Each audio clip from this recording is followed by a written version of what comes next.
Hi friends, welcome to Samayal Saadham channel. இன்னைக்கு நம்ம beetroot thogayal எப்படி செய்யறதுன்னு பார்க்கலாம். ஃபர்ஸ்ட் pan சூடானோனே 2 டீஸ்பூன் தேங்காய் எண்ணெய் ஊத்திக்கங்க. தேங்காய் எண்ணெய் தான் ஊத்தணும்ங்கிறதுல உங்களுக்கு விருப்பமான எண்ணெய் ஊத்திக்கலாம். எண்ணெய் சூடானதுக்கு அப்புறமா 1/4 கப் அளவு கடலைப்பருப்பு போட்டுக்கங்க. மிதமான சூட்ல கடலைப்பருப்பை வறுக்கணும்.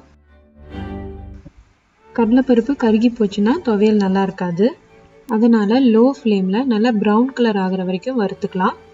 பருப்பு வறுபட்டதும் ஒரு பிஞ்ச் அளவு பெருங்காயத்தூள் போட்டு மிக்ஸ் பண்ணிருங்க. இப்போ எண்ணெயை வடிகட்டிட்டு பருப்பு மட்டும் எடுத்துடலாம்.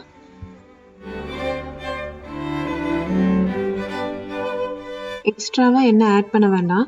ஏற்கனவே மிச்சம் இருக்கிற எண்ணெயிலேயே 2 காஞ்ச மிளகா, 2 பல் பூண்டு, அப்புறம் 1 டீஸ்பூன் அளவு புளி போட்டு வறுத்தரலாம். மிளகா கொஞ்சம் உப்புனதும் அதை எடுத்துடலாம்.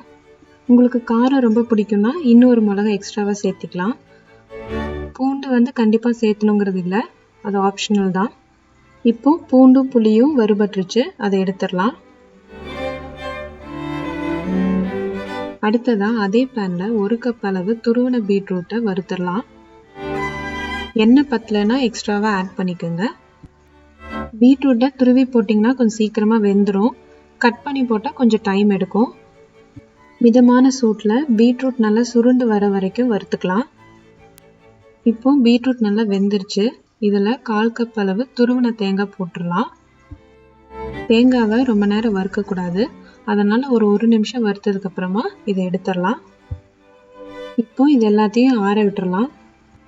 ஆறுனதுக்கு அப்புறமா ஒரு மிக்ஸி ஜாருக்கு ட்ரான்ஸ்ஃபர் பண்ணி அரைச்சிடலாம்.